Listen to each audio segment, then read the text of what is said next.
I don't actually have a good anecdote to open this, but I did want to tell all of our listeners that the new Spider-Verse movie is pretty good.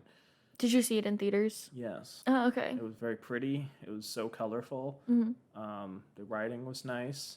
The characters were good. I don't know how they storyboarded any of the fight scenes because they're nothing like I've seen in any other animated film. It's balls to the wall action. It's incredible. Okay. Yeah, I figured I'd contribute this rather than some anecdote about my butt or whatever we normally open on. You've never shared an anecdote about your butt. Well, today's the day.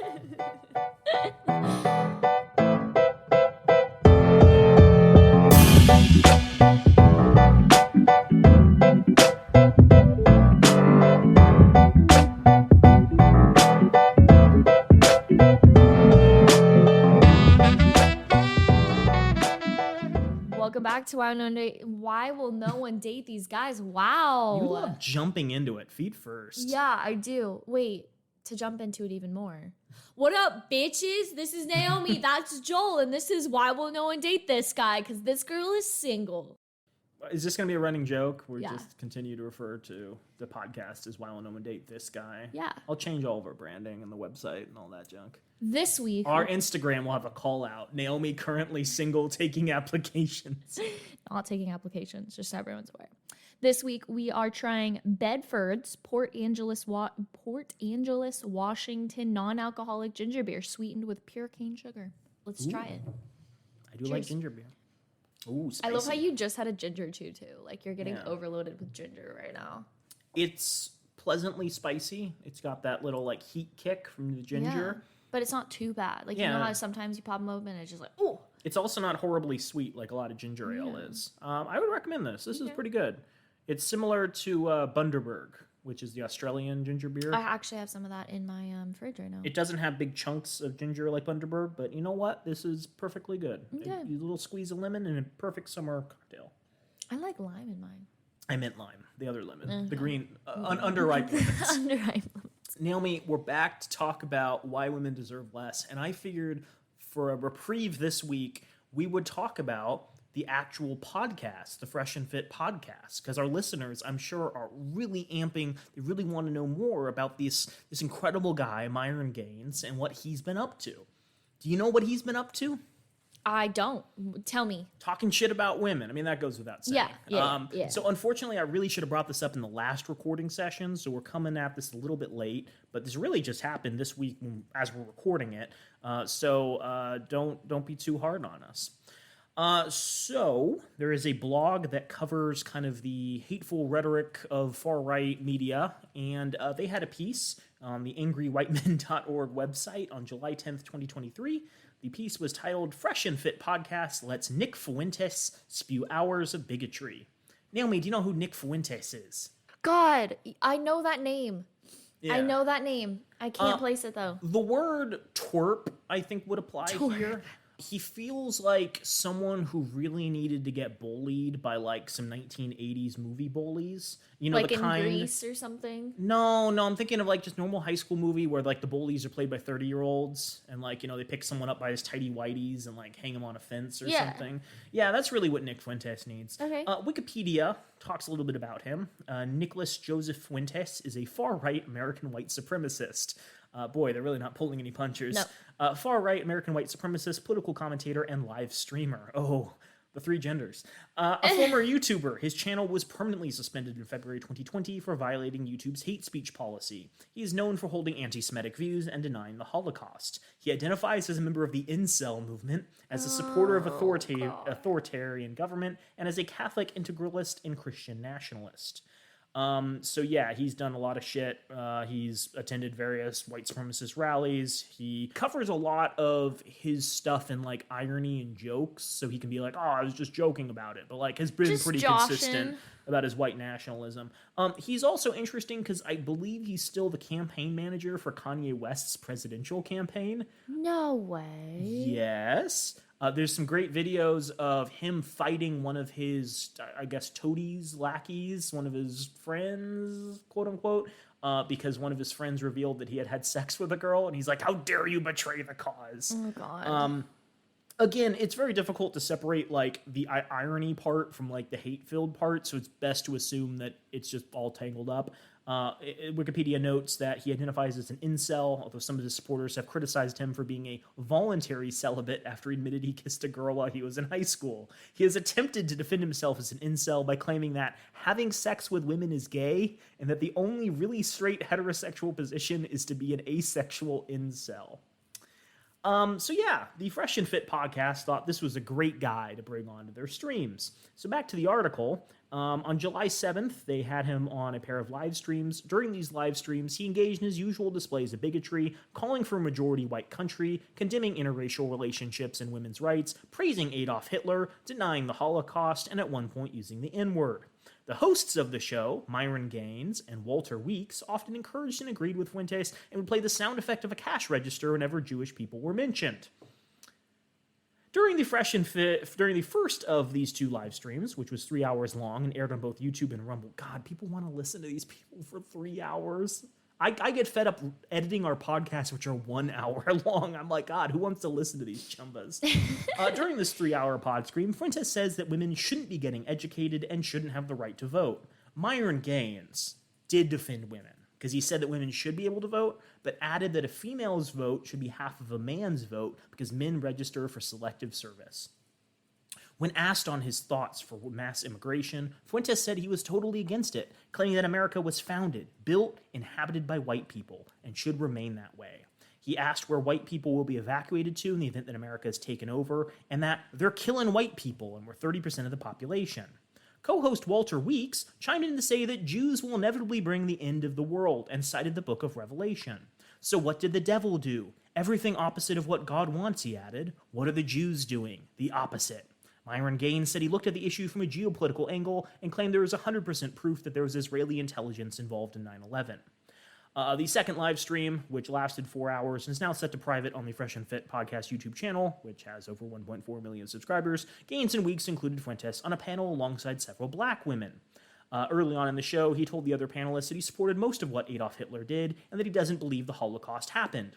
Later on, when they revisited those comments, Fuentes called Hitler a good guy and cited the work of David Irving, a notorious racist and Holocaust denier, to suggest that Nazis did not carry out a genocide.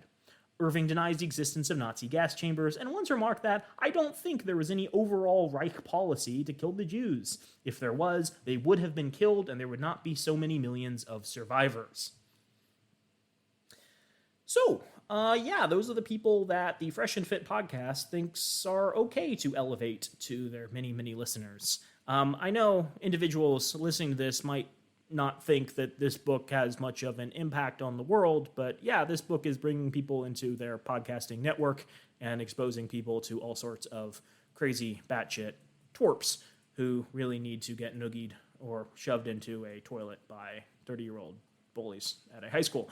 Any thoughts on that? I mean, I just, am not surprised by anything that comes out of your mouth these days, just because we've spent so many fucking weeks on this podcast. So everything that you're saying and the circles that Myron and his people run in don't surprise me. That's fair. It used to be that I, spoke with a healthy amount of irony to Naomi and would, tell her fanciful tales about the world that she would buy. And now, like One Horse Town. Yeah. I once convinced Naomi that the phrase one horse town referred to towns in which there was only one horse and everyone have to split equally. Good bit. But now, we're digging into such devastating circles where you're just like, oh God, it's all real, isn't it? Nothing Joel says is actually inaccurate. If anything, he's underplaying the extent of what they're saying. Well, with that refreshing taste of popular culture and relevant news discourse, let's get back into this book, Naomi. Let's talk about women violating the contract. Though there are hardworking women who have no doubt upheld their end of the bargain, and this chapter does not apply to them, men's addiction to the pussy, has allowed women to violate the new contract and abuse remnants of the old in many ways. There's no way to chronicle and categorize all the various ways women have done this, but the most egregious and hypocritical violation of the new contract is their inability to carry their economic weight in this society, necessitating the continued disproportionate dependence on men. We did talk about this at length in the last episode. Please refer back to the last 20 minutes of our episode 7, I think, where we discussed the first part of this chapter. Since the fundamental clause of the new contract was that men would no longer have to support women, violating that key clause means that the new contract should be thrown out, or at least men should honor their side of the contract. This alone should wake men up so that they're no longer slaves under the responsibility of the old contract while receiving none of the freedoms or benefits of the new one. But there are other general ways women violate the new contract, abuse the old, and negotiate in bad faith. And so a general review of women's actions in today's society is needed to show men where they violated the contract and why women deserve less. These behaviors can be put into three general categories: economic dependence, negotiating in bad faith, victim status, and preferential treatment. You excited? Okay, this is like the first time in the entire book that he like actually talks about why the book is named what it's named. Yeah. It's kind of like Citizen Kane, where like, have you seen Citizen Kane? I'm going to spoil this movie that's like 100 years old. So yeah, Citizen Kane is a film by Orson Welles that's about kind of a fictionalized version of the life of robber baron William Randolph Hearst. The film opens with this elderly man lying in bed, and he's clutching this snow globe, and he whispers the words "Rosebud," and the snow globe falls to the ground and shatters, and a like maid comes in and starts screaming, and that's like the opening shot of the film. Okay. Right? And the whole of the film is an attempt to figure out, like, what did this man mean by Rosebud? Mm-hmm. Like, why is this so important? And so the film chronicles this guy's life from being this dude who was, like, kind of interested in being this respectable journalism person trying to better society into being this, like, despot who's trying to like make as much money as possible and control everyone's lives. Mm-hmm. It starts when he was like this poor kid on a farm playing in the snow with a sled, and this rich man drives past and sees this kid and is like, "I would like a son." And it's like unclear if there's insinuations there, but he clearly wants an heir or something. So he buys this kid from his poor parents. And it's like maybe Kansas or something. It's like a very poverty-stricken area. So this kid is taken from his parents and raised under the wing of this like wealthy dude, is indoctrinated into this, and you follow his life. And throughout the movie, you're still wondering, like, why the hell did he say Rosebud? Like, it was never clear. And the final shot of the film is him, like, lying dead in bed as he's, thinking about his life. And it cuts to a shot. How is he dead, but thinking about his life? Shut up. Dying in his bed. Okay. And it cuts to, like, a shot of his childhood sled that says on the side Rosebud. Like, that was the name of his sled. And it's like, oh my God, after all this time, he still regrets, like, leaving his life and, like, all of the things he's done. He was sold into slavery, essentially. Basically, yeah. But in the same way, like, that's what Myron's trying to do. He's like, the reason why women deserve less is because of my childhood obsession with... I don't know. Okay. So let's get into economic dependence. Core to the new contract that governs men and women's interaction today is that women are independent. Luckily, economic production can be analyzed. For some reason, this struck me as one of the stupidest things he said, like a 3-year-old who's just learned about the concept of economics. Maybe he's trying to explain these concepts to his audience of 3-year-olds. I don't know. The most accurate and direct way to do this is to ask a straightforward question. Who does what in the economy? This removes money, government checks, alimony, settlements, etc., which only complicates the analysis and focuses on a straightforward question. Who is doing all the real work in the economy? Who is carrying the weight? Who is producing the things that matter? And the answer to this ultimate question isn't even close. If you use college majors as a proxy as to who is serious about getting a real job and producing real things in this economy, it's very clearly men who are serious. That is because men account for the most worthwhile degrees, such as engineering, accounting, actuarial science, etc. In contrast, women account for the most worthless degrees, such as sociology, women's studies, journalism, etc. Only 18% of engineering majors are women, while 68% of worthless degrees are conferred to women. In short, women want to go to college, but only a minority of them are serious about working a real job. So they're going to college for an MRS degree, a Mrs. degree. Is that what he's implying? No. I think it's deeper than that. He's saying women want to pretend to be productive members of society, and they go to college to get a degree, but the degree's in like a thing that doesn't actually help society, like women's studies. Who actually cares about women's studies? And so women are just like wasting resources as they like my first playhouse playset being a productive member. I don't know. Does that make sense? Men go to Jupiter, get more stupider. Jupiter University. So this is interesting because this section, he starts using citations again. Oh my god. So I click on this citation because I'm, interested in pursuing his evidence, and I find Worthless, the Young Person's Indispensable Guide to Choosing the Right Major on Amazon.com. A book by Aaron Clarey. Oh, you mean the second book that he's written, including this. Aaron Clarey, we meet again, hopefully this day for the last time.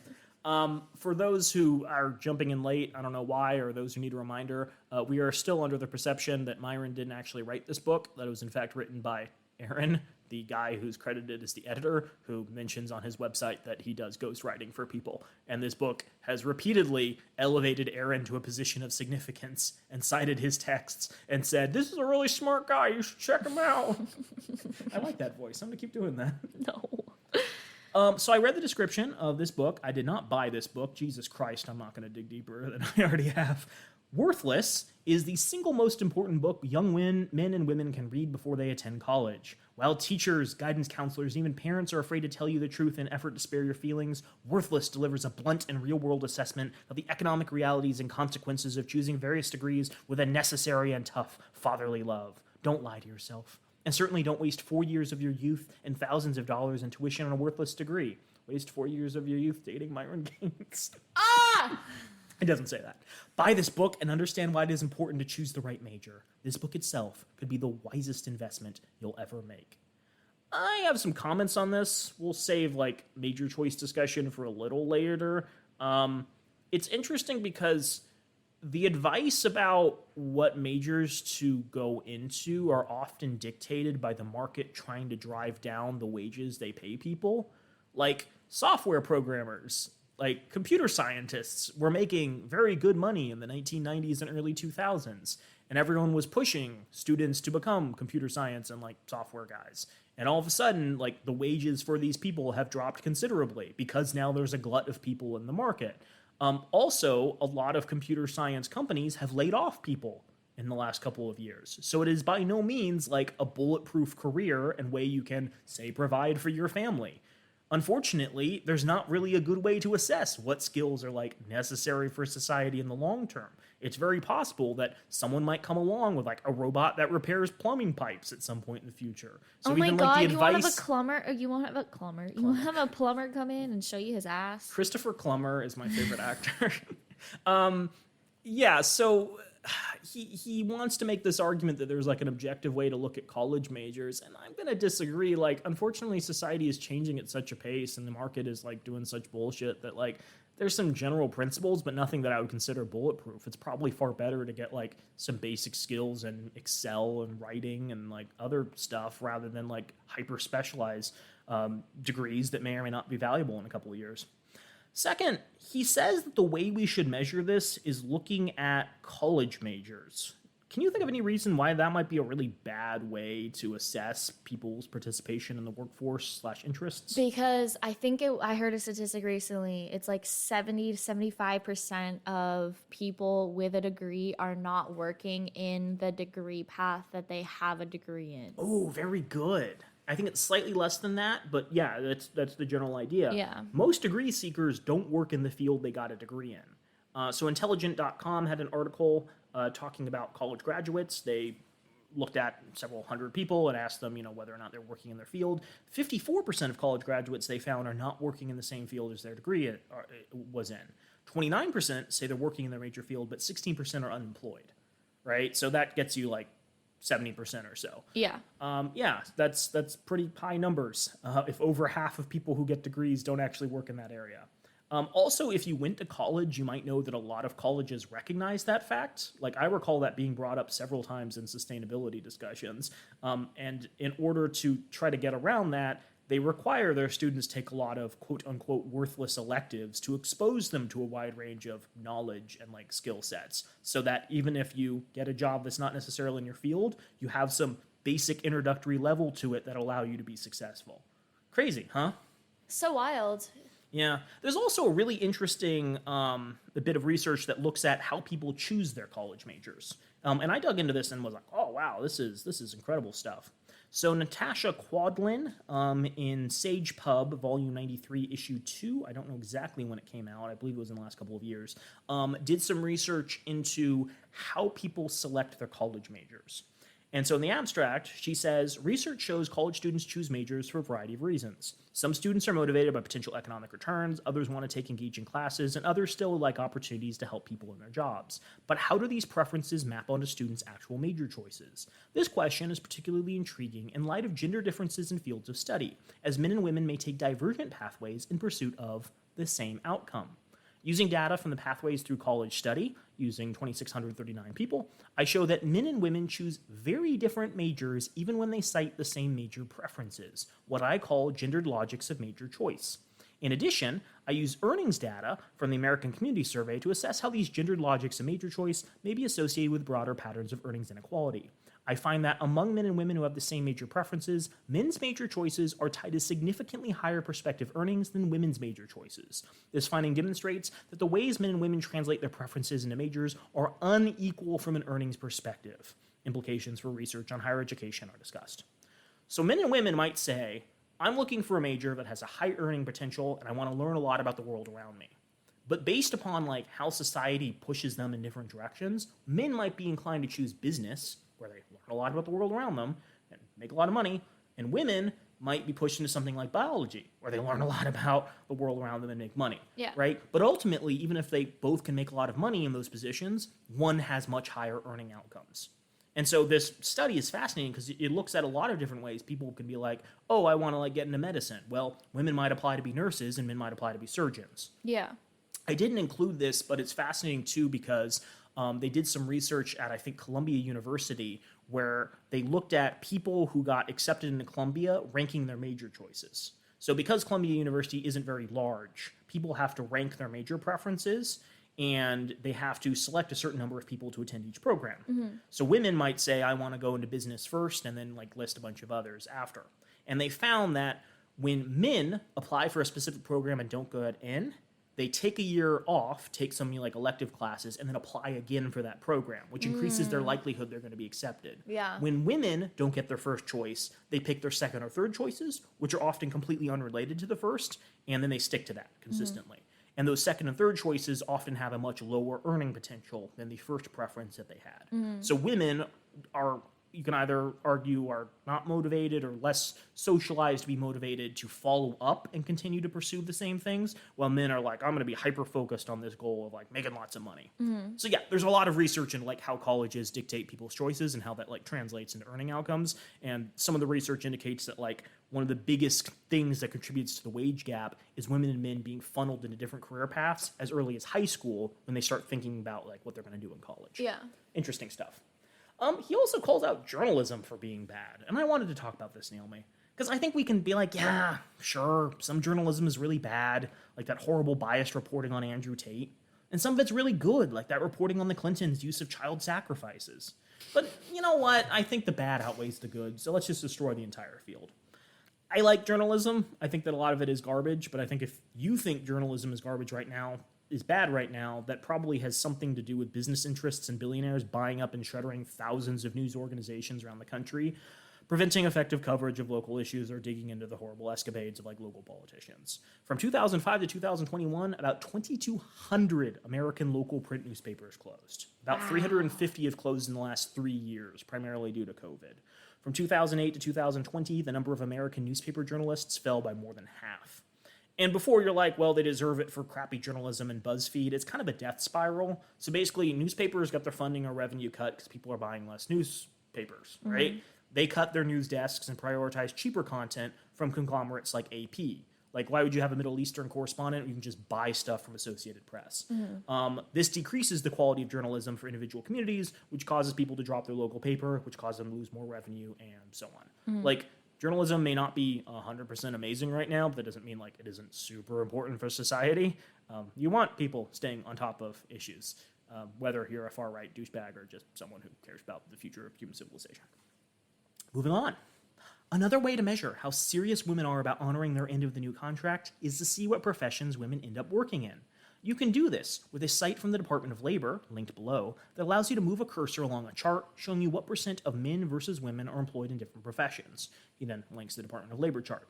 However, I strongly suggest you do it now, because once the Department of Labor realizes the data shows how disinterested women are in working real jobs and supporting society, they will take it down. But here are the top 10 professions for both sexes for reference. I'm not going to read all of this, but the top 10 for men is like plumbers, electricians, carpenters, construction laborers, industrial mechanics, machinists, firefighters. All of these are career paths where over 95% of the people in it are men. Top 10 for women: preschool and kindergarten teachers, executive secretaries, childcare workers, regular secretaries, dental assistants, medical record specialists, receptionists, dietitians, nutritionists, hairdressers, and cosmetologists. All of those have more than 89% of women. So I think those are similar to stats we've discussed before, I think in episode 3 of this. Here's something that's funny. What happens if you click on that link, Naomi? Well, you click on that link and you take in the Department of Labor website. The very first thing that shows up automatically on that website is accounting. I quote, "This is because men account for most worthwhile degrees, such as engineering, accounting, and actuarial science." I click on the fucking link he provides. The very first job listed is accountants and auditors. The percentage of the workforce that is women in accountants and auditors is 57.7%. Nearly 2/3 of the entire accounting worthwhile degree workforce is women, doing a career path he considers necessary to society. Why are you surprised? I don't know. I should just be numb at this point. Yep, we all should. What's interesting about this is that the Department of Labor also tracks the amount women earn in each field compared to men, every single one of these jobs. And it clearly shows that in all of these male-dominated jobs, they pay men more than women. Even if women choose the jobs best for society, they still don't make the same as their peers. Mm-hmm. Now, I'm willing to agree with him because I do think those male-coded jobs are super important, right? Like, I think infrastructure is good. I think we need to invest more in infrastructure. Not a problem.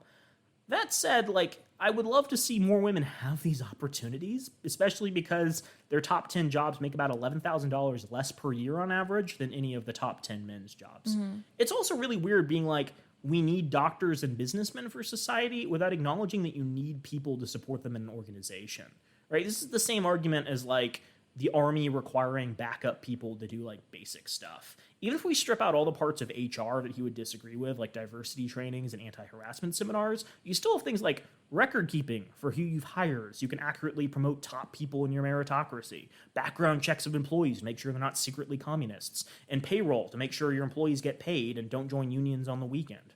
Also, this is even more important in the medical field since, you know, most people get sick. I think there's the argument that hospital bureaucracy has expanded too much in recent years, but that's mainly due to having this stupid insurance setup in the United States that requires multiple people negotiating payment for basic procedures, rather than just having fixed prices on things. You want people to make sure doctors aren't giving you things you're allergic to, making sure doctor's notes are accurately transcribed to a digital form, and that no one's mixing up your charts. Also, how magically will people become tradespeople without basic education or childcare in preschool, right? Like, women are mostly of the preschool and childcare providers. How are men going to be, like, cutting wood for carpentry when they don't know how long a 2x4 is? It's so ridiculous to be like, women are doing these worthless jobs that are, like, integral for people to be able to even do the most basic tradespeople stuff. Hey, I have a question for you. Okay. What is the government doing to get women into trades? Nothing. Kind of. Basically nothing. Okay. So we know that society discourages women from entering trades. Mm-hmm. We know that these trades have higher earning potential. So you'd think there would be a strong incentive for the government to remedy the wage gap issue by investing in this. Mm-hmm. Well, they don't. The Department of Labor awarded $3.5 million in grants last year for organizations getting women into trades. And it looks like the Biden administration upped that to $5 million for 2023. So that is $5 million for the 47 million working women tracked in the Department of Labor's database. 11 cents per woman worker to retrain them and interest them in new careers. I don't think that's going to get them the skills they need to be successful. Do you know what I can do with 11 cents? Mm-hmm. Nothing. I can't do anything with 11 cents. That's a good question. What can you buy? That's like half a gumball. You can invest. Ooh. That could be 12 cents by 2030. No, you can invest the 11. You know that app called Acorns? Yeah. Yeah, you can, like, ingest it that way. I'm struggling. I'm sure you could get like a very small amount of produce at the supermarket, like half a green onion or something. A grape. A grape. A grape. Yeah. Yeah.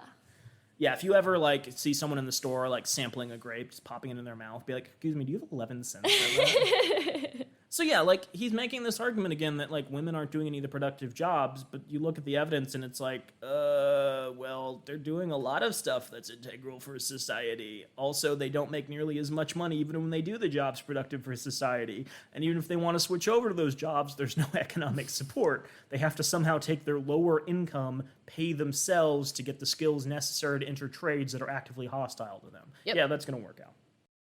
This isn't to say there aren't women who are accountants or dentists who carry their weight. Like, you know, most accountants. Women being most accountants, you chungus. But it's painfully evident as a group, women disproportionately pursue professions that are simply unnecessary and not important to the survival or success of the economy. Meanwhile, the economy and society would collapse immediately if all men were to take a mere week off from work. It is also hilariously hypocritical that most women find dating a plumber beneath them, when a plumber is infinitely more valuable to society than a daycare attendant or a freelance journalist. Another simple measure of how serious women are about being independent is how much work they do compared to men. Here are some facts. We're going to return to this idea. Okay. Because he keeps treating the economy as like the most important thing in the world. Yeah, but what is that but every single right-wing conservative? Yeah, but like his obsession is that women aren't pulling their weight to make like what, a bunch of billionaires wealthier? Yeah. Like the majority of Americans don't own stock. Yeah. The majority of stock increases go directly to the upper 1.1% of people. So it's fascinating that his like obsession is making sure the economy grows big and strong when that isn't something that actually benefits the majority of quote unquote society. But yeah, here are some facts about women being independent and how that stupid bitch, all that stuff. Okay, so the first thing, Naomi, is overall, men work 52 minutes more per day than women. What do you think? I'm going to say bullshit. I think it's accurate based off how this is being tracked. It's 52 minutes more per day in the workplace setting. It's a paid job, but as we've discussed before, women do significantly more household chores. As of 2020, the stats indicated 4 hours per day of household chores. You know, laundry, making the bed, making lunch for tomorrow, making dinner, cleaning, vacuuming, all that stuff. In addition to their, whole career. Yeah. And it's not that men want to work more or have the desire to do so. It's that often that women have more expectations, like picking up and watching kids.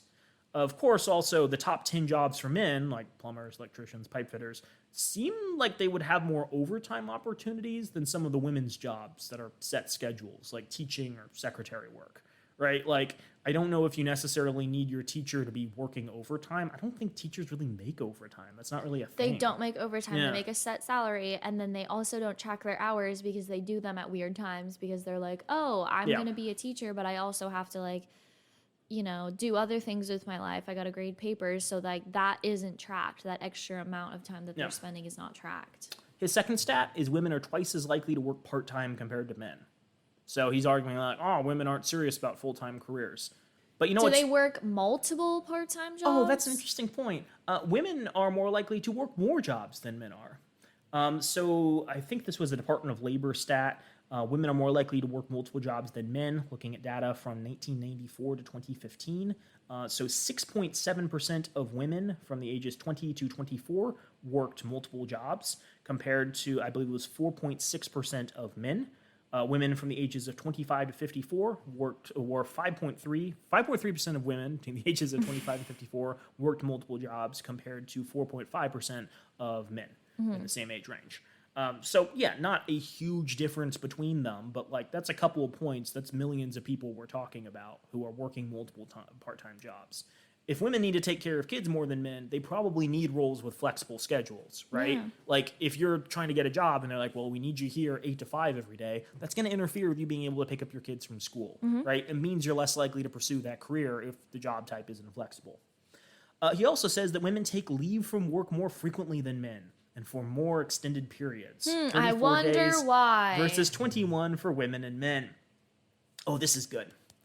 So this citation that he uses is fun because the link he uses is only part of the web address. Like, you click on it, and he's made the mistake of not highlighting the full web address, so you're taken to a dead link. Okay. You actually have to highlight the entire thing and insert it into your search browser yourself because he didn't bother formatting any of this properly. Great stuff. This citation is from the Department of Labor and a paper they did in January of 2021, and it refers to FMLA leave. Naomi, do you know what FMLA leave is? Family and marital affair leave? Close. No idea. Family and medical leave. Okay. So this is a federal law, and let's do a brief description from the Department of Labor. The FMLA entitles eligible employees of covered employers to take unpaid job-protected leave for specified family and medical reasons with a continuation of group health insurance coverage under the same terms and conditions as if the employee had not taken leave. Basically, they were like, hey, it's really fucked up that women sometimes get pregnant and have to leave the workforce and they get fired for it. So let's pass a law that's like, hey, employers, you don't have to pay women, but you have to guarantee them a position and insurance coverage for up to 12 weeks after like this major incident. So this covers the birth of a child, care of a newborn child within 1 year of the birth, the placement of the employee of a child for adoption or foster care, to care for the employee's spouse, child, or parent who has a serious health condition. You know, somewhat important things. So this stat is specifically about FMLA leave. Okay. And they say the average length of women's leaves is longer than men's, 34 days versus 21 days when they take it, primarily because they take longer leave for new children. Yeah. 54 days versus 18 days. So men are eligible to take just as much leave as women are for the birth of their child, but they take less than half of what women do. Women are like, hey, you know, my body just got ripped open and I'm feeling really shit and I want to connect with my newborn. I'm going to spend as much time as I can. And men are like, peace. Nice knowing you, little babe. We'll catch up soon at some point. He's complaining that women take longer leave, but almost all of that is due to women squeezing out babies. And they take 54 days, not 84 days, which the Act covers. And in most cases, unless you have a very generous employer, that's unpaid leave. This also says nothing about frequency because that's 34 days per FMLA request, not per year, right? So of all people who take FMLA requests, when you like average it out, is 34 days per women, which could be once in their total like working career. Or it might be none because a lot of women don't have kids these days. Crazy stuff. Women also use 88% of their vacation days compared to 82% of men. Can you believe that, Naomi? Isn't that fucked up? Women aren't serious about their careers. I have no words. I think this is one of the stupidest things he said. I know I keep saying that, but I keep finding new things. Vacation days are part of your total compensation package for a position. No way. Some jobs, because we live in the incredible United States of America, even have a use it or lose it thing. Where if you don't use your vacation days, you no longer get them. Some of them will pay you out, some of them won't. There's no federal requirement to maintain vacation days. So he's implying you should just not get paid for benefits you earn. Maybe women are just smarter than men because they don't buy into the bullshit work till you die work culture. Also, I thought about this a little, and it's mind-boggling what little of a difference 88% is versus 82%. Most people get 2 weeks vacation a year. Yay, USA, right? 14 days times 8 hours in a day times 0.88 is 87 hours of vacation, or 11 days on that schedule. Okay. 14 times 8 times 0.82 is 77 hours, or 9.5 days. Women take a day and a half more than men do. Oh my God. What a big difference. They're not serious about their careers. Keep this in mind still, because we are going to talk about his obsession with the economy. Maybe not in this episode, but at some point. It's mind-boggling how much he prefers like the economic interests over like people just being people. Finally, he says women call in sick 30% more frequently than men. Admittedly, some of this can be attributed to women giving birth to a child or having to go home to take care of a sick child, notably taking a leave of absence. But using the wage and annual income data for both childless men and women, childless women work only 1,811 hours per year, while childless men work almost 2,088 hours, 300 hours per year more. Have you heard anything about 4-day work weeks? Yeah. What have you heard? It was going through Congress recently. It obviously didn't pass because We live in a dystopia, yeah. Yeah. Yeah, that's about it. Okay. So there's been a conversation that the United States and other Western countries should switch to a 4-day rather than 5-day work schedule. And for some people, this means 4 10-hour shifts. That's actually what I work right now at my job, and I like it because I have a 3-day weekend. But for others, they're like, no, we should be working less, period. Rather than 5 days a week of 8-hour days, we should be working 4 days a week, 8-hour days. And what's fascinating is that when they've done studies, they've consistently found that productivity actually increases when you're working less hours. And a big part of that is a lot of the work we do is just bullshit to fill our schedules. It's like, let's have a meeting about this thing that everyone basically knows already, and we're not going to come to any new conclusions. It could be an email. It could be an email, yeah. A lot of people are just, sitting around the water cooler, or some people are just like browsing Reddit all day on their phones and quickly switch to like an Excel spreadsheet when their boss comes by. Yeah. Right? Like, because we have this obsession that 40 hours is the perfect amount to work, people have to come up with things to do in order to like pretend they're actually being valuable participants in the workforce market. So measuring your ability to benefit the economy by the number of hours you work, I don't know if that's a great metric to begin with. It seems like some people may just be better at finishing their work and want to leave early, and I'm totally fine with that. If women aren't constantly being fired for their behavior of taking like sick time, it implies to me they're working within the rules and benefits of their job, and I don't think using your benefits is a bad thing. Interestingly, too, I also found a study. It was a Norwegian study titled Gender Equality and Sickness Absence Tolerance that looked at how people perceived other genders taking sick leave, right? It's an interesting question. Do men feel insulted when women take more sick leave? Are they like, this woman isn't serious about their job? I don't know if the Norwegian study maps easily onto the politics or healthcare situation in the US, but I think it does have some interesting takeaways. The study is looking at whether there are gender differences in the acceptability of taking sick time. It mentions the 30% thing, and that's a different study entirely. It finds that there's no difference between men and women when it comes to tolerance of taking sick time, indicating men don't give a shit about women doing this. Men were asked, hey, if like women take sick time in these scenarios, would you like be pissed? And like, no, that seems fair. Women are asked if men take this. Are you gonna care? No, not a big deal. What is interesting is that it found that the tolerance of taking sick time changes in gender-dominated professions. So things like preschool teachers have very high tolerance compared to gender-balanced professions, right? If the majority of preschool teachers are women, and a woman who is a preschool teacher calls out, the majority of those people are going to be like, oh, she's probably sick, because we work with fucking children that are basically the plague. Yeah. Right? They understand and have like an acceptance for this thing. It's only really in the gender balanced fields where like people taking sick time is perceived as a weakness. Keep in mind, like, that sickness thing applies to most of the women-dominated fields. Childcare, teachers, medical assistants, hairdressers, professions where you interact with a lot of people and are probably exposed to a wide range of diseases. Compare that like a carpenter or a plumber who meets with like 3 or 5 people a day versus like 30 to 50 people in a lot of these. So I think the likelihood you're going to get sick is much, much higher when you're working in these positions. Interestingly, too, women go to the doctor more than men. And that's a good thing because it has a tangible impact on their longevity. Do you know much about the gender differences and how long people live? Women live longer than men. Do you know how much? It's like a couple of years. I don't think it's that much. I don't It's think 5 years. It's 5? It's I thought it was 5 like years. 2. Women go to the doctor more than men. That has a tangible impact, according to a Harvard EDU study, Mars versus Venus, the gender gap in healthcare. This has actually stayed pretty constant.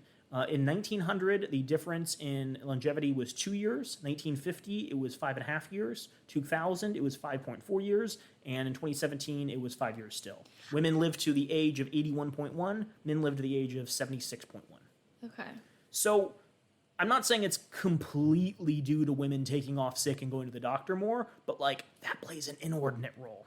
Well, it's also like it's like cultural competency at that point. It's like understanding that men don't go to the doctor because they're perceived as weak for these things. Oh, we'll touch on that in a moment. So men die younger than women. They are more burdened by illness during life. They fall ill at a younger age and have more chronic illnesses than women. For example, this is all according to the Harvard study, men are nearly 10 times more likely to get inguinal hernias than women and 5 times more likely to have aortic aneurysms. American men are about 4 times more likely to hit by gout. They're more than 3 times more likely than women to develop kidney stones, to become alcoholics, or to have bladder cancer. And they're about twice as likely to suffer from emphysema. Can you pronounce that word for me? Emphysema. Okay, good. Or a duodenal ulcer. Although women see doctors more often than men, men cost our society much more for healthcare beyond the age of 65. So men sit on a bunch of stuff that probably could have been addressed early in life, and by age 65, they begin to cost our healthcare system significantly more because they didn't bother to address it by, say, taking sick leave when they were working. You saw a lot of this during the pandemic because a lot of people had underlying conditions that they didn't get treated before, and so COVID hit them a lot harder than it should have. Keep wearing masks, people. We're going to keep reminding you. COVID is real, and it still kills 6,000 people a month and has long-term disability for a lot of other people who survive it. There's also pretty clear reasons why men don't go to the doctor. This has been studied repeatedly. TriCityMed.org in 2017 had a piece talking about like why men don't go to the doctor. So they asked men at different points like why they don't get routine medical care, and men often report vague issues like a busy schedule, which may be true if they work themselves to death, I don't know. But they suspected that there's more to it, and when they dug a bit deeper, they discovered a few common themes. So according to Harvard and Rutgers studies, men who report traditional views on masculinity are also less likely to get consistent health care. The liver king said I don't need to get good health care. I just eat liver pills. That solves all my problems. There appears to be a correlation between holding the belief that men should be strong and self-reliant and slow to show emotion and resisting routine exams. Many men also report a fear of diagnosis. In a 2016 online survey, more than 20% of respondents said being nervous to find out what could go wrong was a roadblock to scheduling an annual exam. Unfortunately, waiting on symptoms to become acutely painful or otherwise unavoidable is not a good health plan. Crazy how that works. Men are also uncomfortable with exams. In the same survey, men reported being uncomfortable with certain body exams, in particular rectal exams, and other invasive tests are apt to give men pause about seeking preventative care. This issue may be tied to the idea of masculinity as well. After all, some intimate exams make us feel vulnerable. But okay, here's the thing that like pisses me off.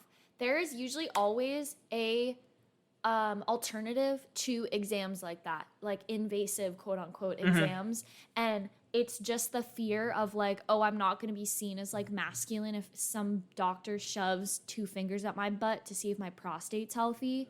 It's like, come on, bro. Come on. They're doing it behind closed doors. They're not going to like tell their doctor friends like, oh, so-and-so with this last name, like ejaculated when I put 2 fingers up his butt because we were doing a prostate exam and he liked it. Yes. There's also a second part to his argument because he was like, well, women take more sick days than men, and also like single women who don't even have kids and excuses take less work time than men do. I think it was 1811 versus 2055, whatever. I clicked on that link. That link appears to be a plagiarized piece from another website, visme.co, about the impact of parenthood on the gender wage gap. And the piece was like, well, we dug into gender data and find that there's a difference between how much people get paid in different professions, and a lot of it is due to how many hours a week people are willing to work at their jobs. So as the amount of hours you're willing to work each week goes up, the pay gap between men and women goes down, which is interesting. The problem is, it's like, why is part-time work so less valuable than full-time work? Why is it we say people who need flexible schedules, people who aren't able to work a full-time traditional job, are less valuable to society than people who work 40 hours plus a week? That's, I think, worth digging into. That said, I also dug into the data, and I can't find any reference to 1,811 hours, which he cites from this website. I think he took a chart with hours worked per week by sex and multiplied that by 52 weeks. But even when you do that, you don't get 1,811 for single women. So he's just like making this up out of nowhere. I totally agree this may be true for paid work, but again, the argument is that women do a shit ton of uncompensated labor, whether or not they're single or, married. Regarding single people specifically, maybe women are just better at not working excessively. Crazy. Like if you take 1,811 hours of work and divide it by 40, you get 45 40-hour weeks per year. Okay, that seems like a decent amount of work. Yeah. That's also 7 weeks of R&R time, which doesn't seem so crazy to me. Men have this preoccupation also with status symbols like trucks and boats. I don't think women really have a comparable outlet that requires large amounts of disposable income. Maybe Birkin they do. bags. Oh, that's a good point. I hadn't considered Those that. are like as much as a house sometimes. sometimes. But I think for the most part, like, women don't have these, like, really expensive hobbies or, like, possessions that they're pursuing.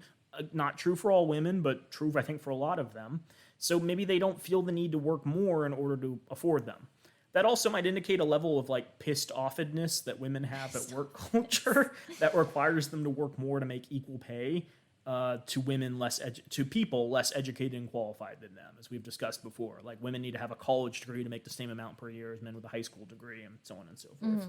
I'm really veering into speculative territory here. I think the big problem is he believes not working is tantamount to stabbing Uncle Sam in the back repeatedly. So I think this idea that, like, women might be better at just regulating how much they give to their job is something that he considers, like, unconscionable. How you feeling? Why we hate men. That's why what this podcast should be called. Why we hate men. Yeah. It's true.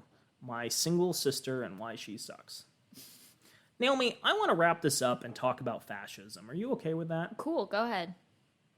Do you have any idea where I'm going with this? No idea. Well, like, I do, but, like, Yeah. I want to see where, like, I understand how it ties in, but I want to know, like, how you're tying it. Fair enough. What would you say fascism is? I don't need, like, an exact definition. Can you just give me some attributes? Just having, like, a group of people or a singular person that, like, is dominating the world and thinking that they're better than everybody else, while also, like, implying this hyper-capitalistic society. I think that's fair. So there's different models of fascism, and how it's been explained to me before is it's kind of the elevation of the state's importance over that of individuals within a society. Like, it's this idea that it's more important to have, like, a strong government that can, like, do all sorts of important things, like killing minorities and whatnot, than it is to have people being taken care of and thriving within that. And so fascism comes with a lot of stories. It comes with a lot of mythology. It comes with a lot of beliefs people have about the world that are then mapped onto the policies that government implements in order to do stuff for the society at large. And I bring this up because throughout this book, he's leaning heavily into fascist rhetoric. And I was thinking this week about how closely it mapped onto traditional models of fascism proposed by people who lived under fascism in the 1940s in Italy. And this is relevant because not only is the United States rapidly moving towards a fascist society, one in which, minorities, like people of color and people who have various sexualities and women have less rights than men, we also are leaning into this sort of militaristic aspects of fascism, as well as looking to people like Donald Trump and Ronald DeSantis as potential leaders who are willing to do whatever it takes in order to protect, the interests and feelings of white men. So why I'm bringing this up is that I think this text is attempting to bring even more people into the fascist fold, and I want to talk a little bit about the rhetoric as we close out of fascism and how closely it maps onto it. So not only is this book, like, really bad, it's really, really bad. Can you believe it? Oh my God. So Umberto Eco was an Italian author who grew up in Italy in the 1940s. He wrote a lot about, like, his experiences under fascism and had this essay called Fascism. And Fascism refers to this idea there's, like, this primal idea, this understanding of fascism, which can then be mapped onto other movements in the future. And one of the things he talks about is fascism will not be the same in every place. Like, there are Nazis that don't look anything like Nazis in Hitler's Germany. Yeah. Right? There are certain ideas about Nazism that are going to be the same time and time again, but there will be things that adopt to different cultural contexts. For instance, there's, like, this really weird surge of Nazism in Southeast Asia. There's a lot of, like, just Southeast Asian men who've adopted, like, Nazi symbology, which you would think it's like, but you're not Aryan. But they're like, no. They were more concerned with, like, the nation being pure and whole than, like, specific ethnicities. And so they take the bits and pieces that are, like, appealing to them and, work with that. Yeah. I also heard recently that the KKK is becoming woke. They're rebranding, and they're like, we're now focused on making our country great. And so we accept all sexual orientations and races. They're like, it doesn't matter if you're gay, if you believe in the country. It doesn't matter what you look like under a white hood. That's a good point. Anyways, so this is Umberto Eco's Fascism. He talks about 14 different things that are, like, the basis of fascist thought. Again, not all of these will map on, but a lot of them will to most fascist movements. Fascism became an all-purpose term because one can eliminate from a fascist regime one or more features and will still be recognizable as fascist. Take away imperialism from fascism, and you still have people like Franco and Salazar. Take away colonialism, you still have the Balkan fascism of the Utashes. Add to the Italian fascism a radical anti-capitalism, which never much fascinated Mussolini, and you have Ezra Pound. Add a cult of Celtic mythology and the Grail mysticism, completely alien to official fascism, and you have one of the most respected fascist gurus, Julius Evola. In spite of this fuzziness, I think it is possible to outline a list of features that are typical of what I would like to call fascism, or eternal fascism. These features cannot be organized into a system, many of them contradict each other, and are also typical of other kinds of despotism or fanaticism. But it is enough that one of them to be present to allow fascism to coagulate around it. So the first feature is the cult of tradition. Traditionalism is, of course, much older than fascism, but the basic idea is you have to appeal to tradition in your fascist movement, make references to some kind of mythical past, talk about how much better society was when we did things the traditional way, rather than leaning into new things. Under tradition, there can be no advancement of learning, because they believe that truth has already been spelled out once and for all, and we can only keep interpreting obscure messages from the past, rather than coming up with new systems. So when I say fascism leans into tradition, I think Why Women Deserve Less does exactly that. Because it says, for 200,000 years of human civilization, we did things exactly the same under the old contract. Not true, but that's what they say. And so we don't need to do any of this new contract bullshit, because that's ruining society. We need to stick with what has already worked. And men should, like, strongly oppose women who are, like, dyeing their hair or getting tattoos or whatever bullshit. He also thinks that all the secrets of relationship and seduction have already been discovered by our forefathers, and that you can learn all of them by, like, listening to right-wing influencers, right? So, like, you don't need to, like, learn how to treat women with respect. You just need to, like, listen to guys who've been like, you can dress up in a funny hat and do card tricks, and women will be attracted to you. That's one. Second, traditionalism implies the rejection of modernism. So basically you reject different aspects of modern society, which is similar but a little bit different. Modernism typically describes a very specific set of principles from the early 20th century that influenced art and thought, but can also be thought of as thoughts and perspectives related to development. Myron describes the modern world as one that makes all men miserable and all women vapid, unattractive, and mean. He mentions only minimal benefits to things like the internet, such as men being able to access secret seduction techniques easier, but also thinks it makes women, like, stupid and, you know, condescending to men.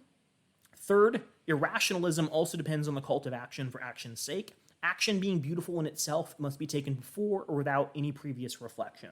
So again, this is kind of an anti-intellectualism. Myron looks down on college education and believes many degree programs like gender studies were invented to give women an opportunity to stroke their ego. He has a lot of respect for men in the blue-collar roles, but does give credence to people with advanced degrees and helping things like medicine or engineering.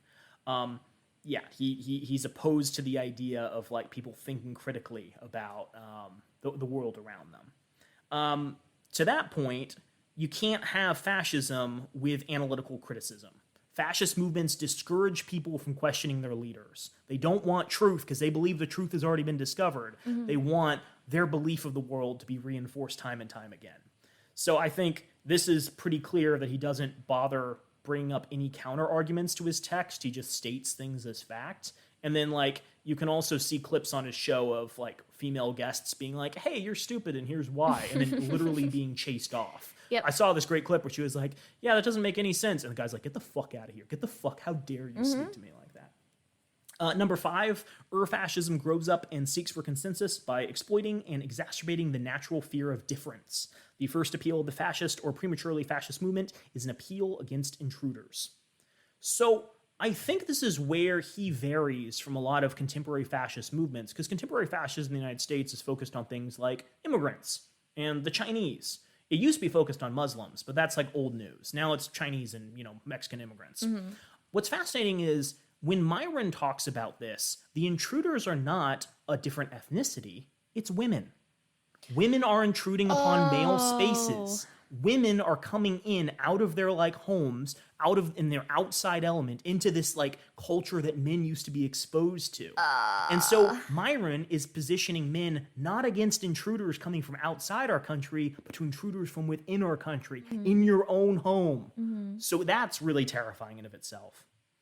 Number 6, fascism derives from individual or social frustration. One of the most typical features of historical fascism was an appeal to a frustrated middle class, a class suffering from economic crisis or feelings of political humiliation, and frightened by the pressure of lower social groups. Men are frustrated by the economy, not keeping pace. Everyone's poor. No one has opportunities. Dating is much harder because of that. And so he's saying the problem is women who are attempting to get out of their bubble coming in, not corporations or businesses attempting to like rob you of the profits that you produce for them. Number 7, fascism says that the only privilege is the most common one, to be born in the same country.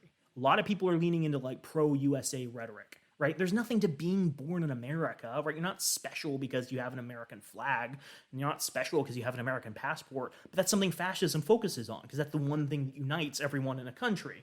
The thing is, again, I don't think this is an us versus them, like US versus Mexico, contemporary fascism. This is men versus women. He's saying we're all united under the fact we all have penises. Yeah. We're all united under the fact that like we all have like certain biological characteristics, and women are different and weird and like they're stupid and silly and have all these dumb interests.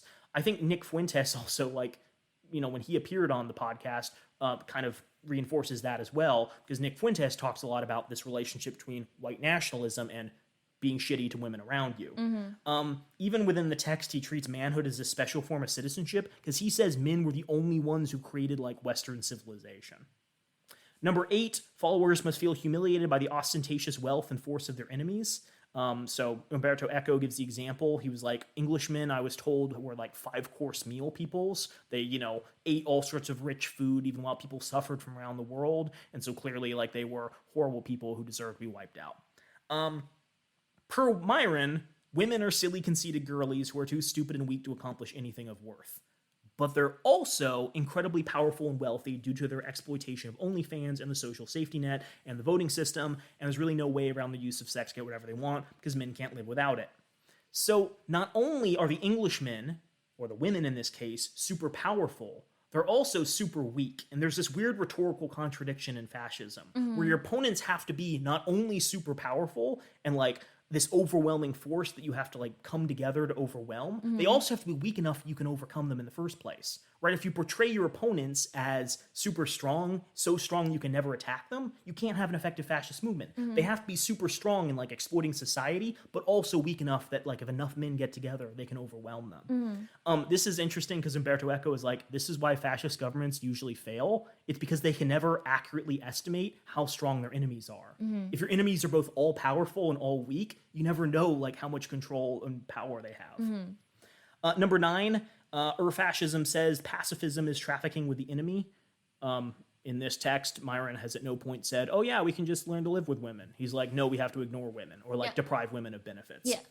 Number 10, elitism implies contempt for the weak. Throughout this text, he's constantly talking about beta males sucking and like women being horrendous and we need to like deprive them of every opportunity. Aaron is both understanding that men have it rough, but actively disdainful of most men's dating prospects and capabilities. Alphas are better than betas. You have to train men to listen to Aaron, because stupid men who haven't sought out genius like him are not worthy of respect. Number 11, in a perspective of fascism, everyone is educated to become a hero. Basically, in fascism, because the state, because like the overarching structure of power is the most important thing, everyone has to become a hero who is fighting to achieve that end. So that's why mythology and stories are so important, because you have to teach people that they too can become a historical hero if they just give their lives to this overwhelming presence of like evil and exterminate it or drive it from their land. In this instance, he's saying that every single man has the opportunity to overwhelm the forces of womanhood. Every single man can be the difference that prevents women from getting what they're worth. Every single man can be the reason women get less. Number 12, the fascist transfers his will to power to sexual matters. Since both permanent war and heroism are difficult games to play, you have to conflate physical conflicts with sexual ones. And so the fascist hero tends to play with weapons, because doing so becomes a phallic exercise. I think this is pretty clear in the text. He talks a lot about how like sex is the most important thing. It's a battle that's constantly being fought and men are losing. Yeah, and then you think about like all the macho men who like have big firearms and like talk about how important their guns are and all that stuff. And I'm not saying that like just owning a firearm means you have like penis envy, but like there's definitely a connection between the two.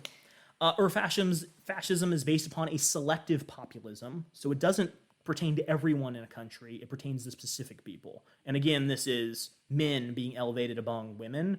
But even more than that, it's like men who have woken up, who've escaped the matrix, who've taken the red pill, is it? I have no idea. Okay. Yeah, it doesn't care about everyone. It cares about specific people who are considered, like, worthy. And then the 14th one is fascism speaks newspeak. Basically this idea that in order to communicate, you have to come up with new language and new rhetoric. I don't think that's come up too much in the book. I think he's come up with a couple of terms. They're not too big. I think in general, like, the way fascists refer to women as, like, females or, like, e-girls or any of the other terms they use to talk about women condescendingly online is evidence of them coming up with, like, a new linguistic ability to describe women that they see as, like, weak and exploitative. So, I bring up all of this because I think this is an explicitly fascist text. I think the last section, which deals with this connection between business, your ability to produce, and your value as a citizen, is especially concerning. Because he's saying, because women don't do the jobs that I think are necessary for society, women don't deserve to be in society. He invites people on his show like Nick Fuentes who are like, women don't deserve the right to vote, to which Myron is like, no, women deserve half the ability to vote because they don't do selective service and bullshit. I think also to a certain extent, like, all of this is said with some degree of irony, so they can, like, back out at any point and not bother to, like, uphold any of the positions that people are like, that's really shitty of you to say. And the philosopher Sartre had this quote about anti-Semitism that I think is quite apt here. He says, never believe that anti-Semites are completely unaware of the absurdity of their replies. They know that their remarks are frivolous, open to challenge, but they are amusing themselves, for it is their adversary who is obliged to use words responsibly, since he believes in words. The anti-Semites have the right to play. They even like to play with discourse, for, by giving ridiculous reasons, they discredit the seriousness of their interlocutors. They delight in acting in bad faith, since they seek not to persuade by sound argument, but to intimidate and disconcert. If you press them too closely, they will abruptly fall silent, loftily indicating by some phrase, the time for argument is past. So to a certain extent, I don't think making a 20-part podcast series talking about why this book is bullshit is going to make much of a difference for listeners of this podcast. Because if they ever stumble across this, it's going to be like, oh, I can't believe those fucking idiots spent so long. I didn't really care. I wrote it in a weekend or whatever. For people who care about this issue, I think this is, like, a very effective way of, like, dealing with all the arguments. For people who, like, haven't been fully, like, caught up in the fold, who don't believe all these things yet. But yeah, I don't think there's any serious attempt to defend their arguments from criticism. I don't think there's going to be a second edition of this book that goes back and revises everything and edits it. If anything, there's going to be, like, why women deserve even lesser, which is an attempt to regurgitate a lot of this and capitalize on the success of the first book. I think the whole exercise is, like, a money-making scheme, but it's also a scheme that they really haven't committed much to, given the quality of the writing, the quality of the arguments, the quality of the editing, everything like that. It's all bullshit to them. They don't like women, and they're willing to throw out bullshit that supports their belief, and there's people out there who don't like women who are willing to buy this bullshit to confirm their beliefs. It's a nasty cycle. Yep. Anyways. Well, listeners, another week of us talking about this hyperfixation of a book that Joel has. I love democracy. That was not English at all. We love you all. Have a great week. Joel, any final words? I don't know. I don't have a clear thesis to wrap up on. I really do appreciate everyone who's been sticking with us for this long. I think this is a deeply concerning text given its popularity and the fact that it continues to sell hundreds of copies. And I think now there's an audiobook version on Amazon. Why? Yeah, it's narrating? Really gross and weird. Yeah, I mean, think critically not only about the arguments people are making in this text and how they relate to you, but also how they relate to the larger attempts by conservatives to, like, dismantle the social safety net and reduce protections women and minorities have against exploitation by deeply fucked up patriarchal cultures. Yeah, again, if anyone is parroting comments from this book to you, don't be their friend. Slash their tires. Yeah. Something that incapacitates them for a period, but not anything that can be traced to you. You know, if there's anything we endorse, it is violence that cannot be traced proven back in to a court yeah, of law. Exactly. But yeah, seriously, people who listen to this shit are deeply dangerous entities. They really don't want to listen to rationality and reason. You can know like what they're saying, and if there's people they're talking to, respond to those people and attempt to bring them out. But yeah, anyone who's read this and found value in it is not a person who's worth spending time with. We love you all. Have a great week.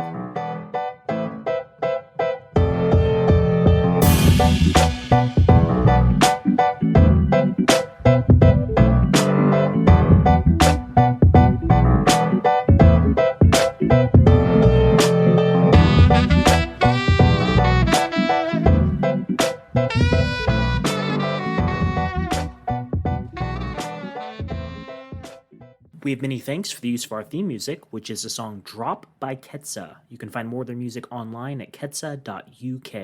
You can also find Date These Guys online on Twitter and Instagram at @DateTheseGuys or visit datetheseguys.org. If you have questions for the podcast or want to be a wealthy sugar parent, please send an email to datetheseguys@gmail.com. If you'd like to support our work, please consider becoming a patron at patreon.com/datetheseguys. We have behind-the-scenes information, early episode access, participation in polls, and exclusive access to a guy sibling map of date ideas for the Arizona area. Since the world sucks right now, we are currently donating all Patreon proceeds to trans organizations like the Trevor Project, a trans suicide prevention organization, and moving assistance funds for those fleeing states outlawing their very existence. Please consider becoming a member and supporting our work today.